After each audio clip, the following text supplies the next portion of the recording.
Hello, and welcome back to the Sravasti Abbey BBC. It's really nice. We've been hearing from a number of you on emails and such that how often you follow this and how much you get out of it. So that's wonderful to hear. That's why we're doing it.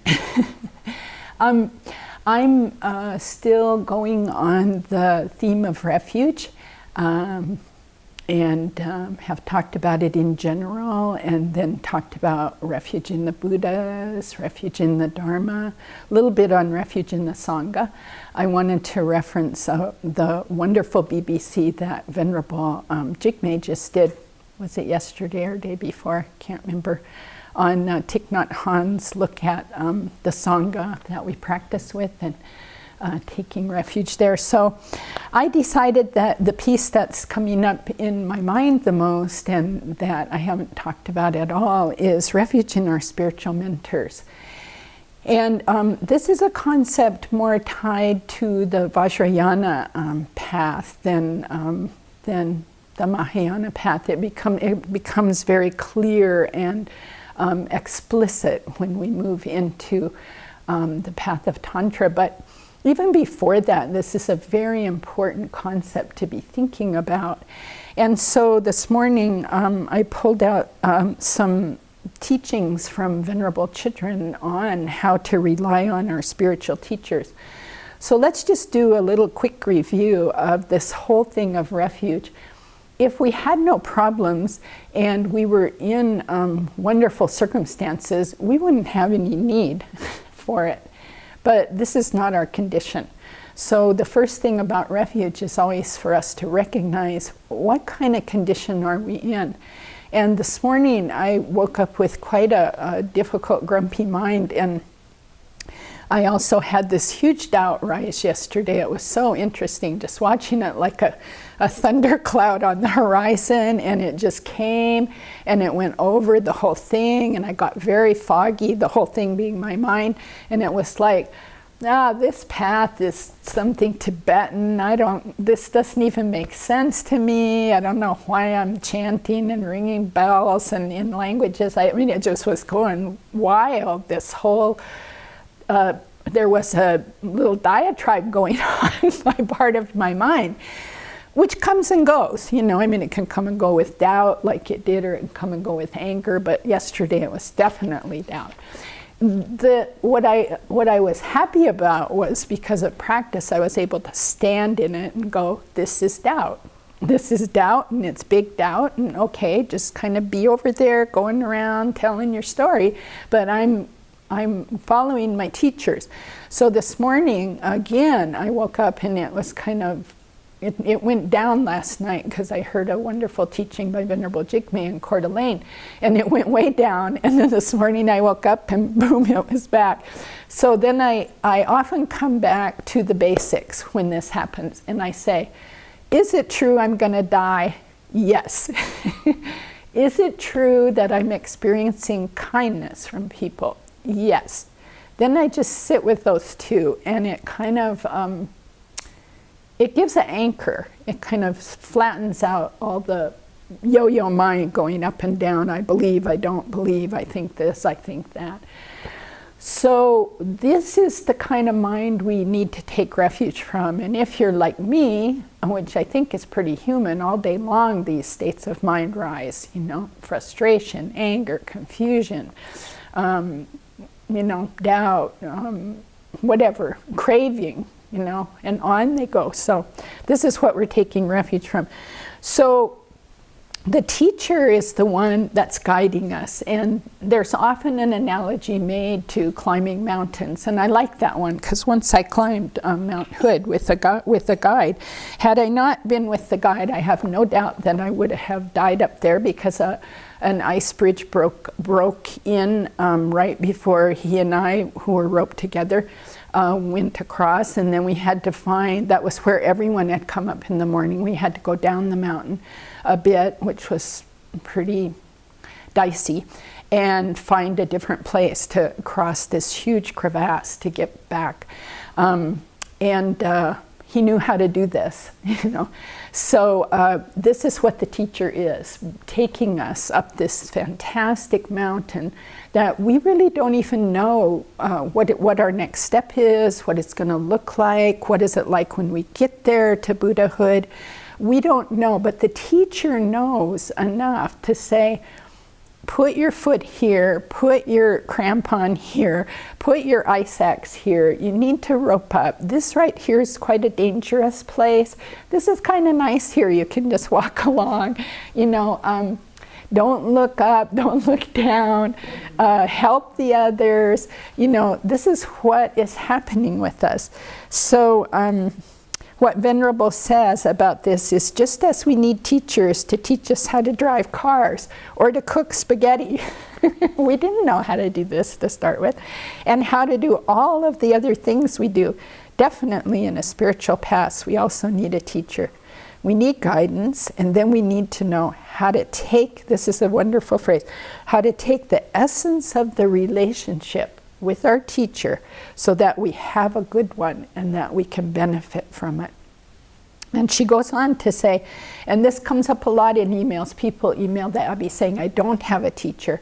How do I find a teacher? Where are the teachers, etc. So she says something quite important here.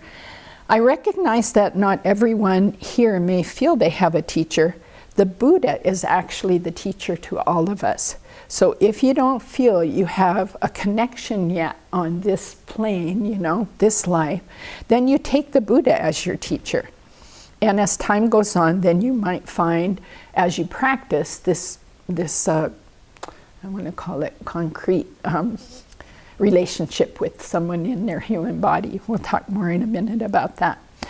She also cautions us to take our time checking out, once we think we have met someone who can be our teacher, to take our time checking out that person's qualities. These days, there's a lot of confusion about the word teacher in Buddhism, and there are a lot of people teaching who aren't, let's say they haven't climbed the mountain so many times, or maybe are making some guesses, or maybe they learned a little bit and they're qualified to teach that, but they're kind of going beyond, probably like I'm doing in this talk, but kind of going beyond their ken, their ken, what they know. The difference is I have a teacher behind me and I'm relying on her words, and she's reliable. So the other thing that Venerable pointed out, and I really love this, remember that it says in the scriptures, there's many quotations by the Buddha saying he will appear in degenerate times. That's the times we're in where ethics are going down, the environment's going down, it's difficult to learn the pure teaching. In these kind of degenerate times, that the Buddha says he will appear in the form of spiritual mentors. So we can look at authentic spiritual mentors and think, this could be the Buddha right here speaking what he would do if Shakyamuni were here right now. So she goes on and says the teachers are the medium for conveying the Buddha's inspiration, and they're saying exactly what the Buddha would be saying. So that's how we know we can rely on them and build this confidence. One time I was actually having a struggle in my mind about my relationship with Venerable Children, and this comes up over and over for people once you find a teacher, and it's fine. It's material you use to move through and build your faith based on reason. I went to another teacher and asked her about it, and this was Reverend Mako, who's with the Soto Zen tradition, and it was so beautiful what she did. She just cut through everything and all my story and whatever, and she said, you need to remember that your teacher only has one point planned for you, and that is for you to be enlightened. She doesn't want anything else. And it was like, wow. So everything I'm looking at about her, I can put in that box and it suddenly looks different. That's the only motivation. The way Venerable says it here is, remember the whole reason people try to become Buddhas is to help us. They're not there to abandon us, give us problems, or refuse to benefit us. And the best way they benefit us is by teaching us the Dharma. It's very possible our teachers are Buddhas appearing in that form. And then the other reason to rely on the spiritual mentors, as Venerable points out, is we can just ask ourselves, before we met the Dharma, were our own opinions so reliable? Where did they lead us to? So this again is the need for the teacher. You know, why did we even come to the Dharma? We did it because we found our own opinion and our own thinking it through wasn't so reliable. It leads us to dead ends, more suffering, causing more suffering. So they show us what we can't see. Now, how do we rely on our teachers? And I was really, these 3 points helped me so much. There's a wonderful book by Alex Berzin called, I think it's called How to Rely on a Spiritual Mentor. Yeah. How to relate? Yeah. How to relate to a spiritual mentor. So if you have the inclination, please get that book and read it. It's full of all kinds of good information, especially about when things get troubled between yourself and a teacher, where you're worrying about what they're doing or you're doing. It's quite good guidance.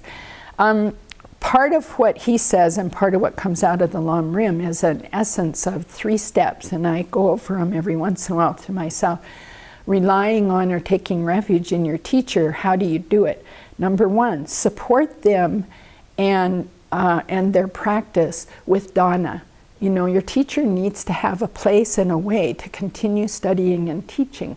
So the way, if we can help that happen by giving them food, clothing, medicine, shelter, then we help that happen. Also, we gain tremendous merit by that. Secondly, pay respect to them. Don't criticize them. And we do in our minds, but every time you see a criticism, start working with it. Like, what's going on my side about this whole issue? What am I projecting out? And help them with their projects. So if teachers are setting up a monastery, they're setting up classes online, they're working with nuns in India, whatever it is, you know. Think about realistically, what can I do to help, and then offer to do that. It's really a wonderful thing. And then the most important one that's emphasized over and over is practice what the teacher teaches. So if you don't have a physical teacher right now, practice what the Buddha teaches. Nowadays, there's just so much that you have access to in wonderful books, Venerable Children's books, Pema Children's books, His Holiness the Dalai Lama, how many books, Jeffrey Hopkins. I mean, this is what the Buddha has taught. So read those and then put them into practice. This is how we make ourselves ready. There's a quote in one of the sutras, when the student is ready, the teacher will appear. And how do we get ourselves ready is we practice. We do the practice, and then you could be astonished how wonderful the teachers appear. So if you don't do the practice though, and you just run around saying, where's my teacher, where's my teacher? I don't think it'll happen, although not knowing your karma, you could, because maybe you practiced really well in a time before. But if you want to accelerate it, then read what the teachers are saying and put it into practice. And that way we'll all continue to move forward and benefit all sentient beings.